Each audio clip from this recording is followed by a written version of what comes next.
Well, we are just a few days into a delicate ceasefire between Israel and Hamas, and that means more aid is going into Gaza at the moment.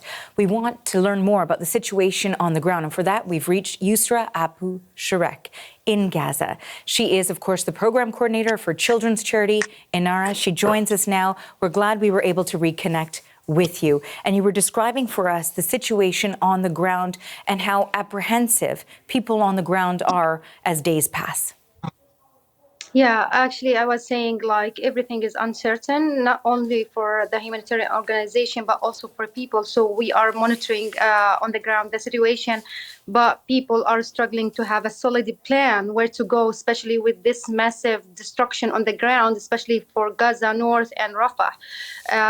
There is no infrastructure for people, including like shelter, wash, also the basic needs. The health system is catastrophic in Gaza Strip as a whole. So people want to go back to their houses, to their rubble, to the damaged houses, but honestly, they don't know what are the plan during the coming days. For us, a humanitarian, we thought that it's time for us to take a breath, but seemingly it's time to work harder and harder and to keep an eye always on the situation on the ground in order to serve people wherever they go and whenever they move.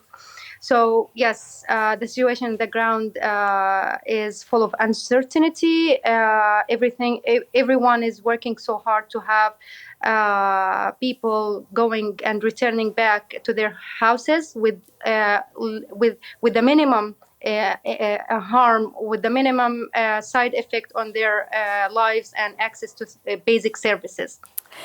And you know, we've been reading and reporting that the United Nations is suggesting nearly 2,500 trucks have distributed food and medical supplies since that ceasefire deal went into effect, and that was on Sunday. In terms of the distribution, how challenging has that been? How many supplies have come in that were desperately needed? Yeah, to be honest, for the distribution and aid coming into Gaza Strip, it's not important just to have a huge number of trucks coming in, but the most important thing is to distribute them to the people in need.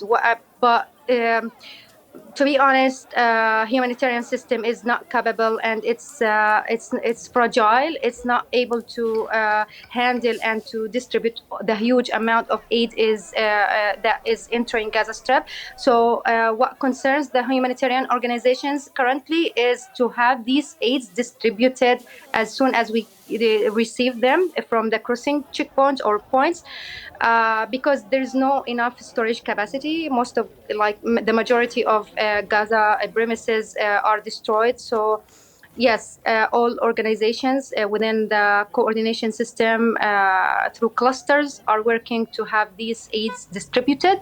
But so far, another challenge related to the distribution. So, for example, if we want to give the people a huge tent, how they will go back to Gaza with this increasing loads or luggage. So yes, the plan is not clear yet.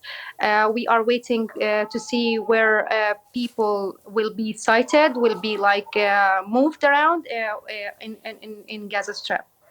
How are you feeling when you watch the challenges that aid organizations are facing now, trying to distribute the aid that is coming through? How does that make you feel watching this challenge in a place that, of course, there's so much need? To be honest, it's not easy to go through all of this.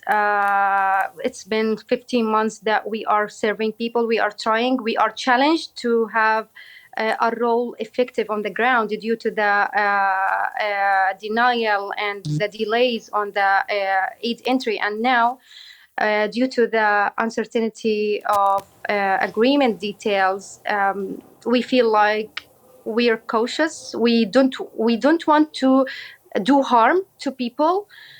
We do want to serve them, but to be honest, it's not easy unless we do it collectively and in close coordination with the UN organizations, with OCHA, with the local partners, which is so important and crucial for us to work with the local partners and CBOs who are on the ground and who have this comfortable regulation regarding their policies and movements and security concerns.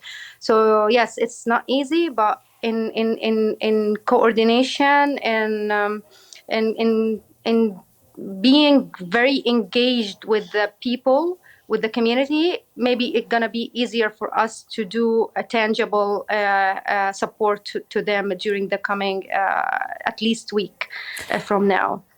And finally, Yousra, given the fact that you've had conversations, of course, with individuals who are in need of aid, I'm wondering what is the top priority for your aid organization right now?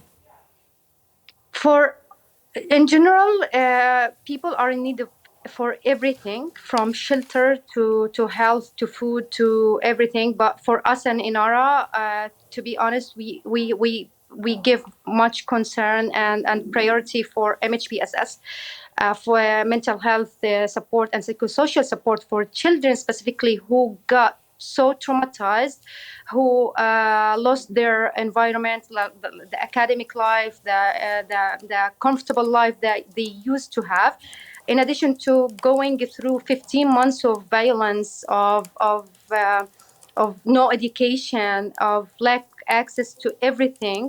So our main focus is gonna be like supporting those children to going back to the normalcy and to feel like safer and heard and protected during the coming few months from now, after the ceasefire is effective. Yeah. Yousra, thank you so much for your time. We appreciate it. That is Yousra Abu Sharekh, and she is the program coordinator for children's charity Inara. Thank you.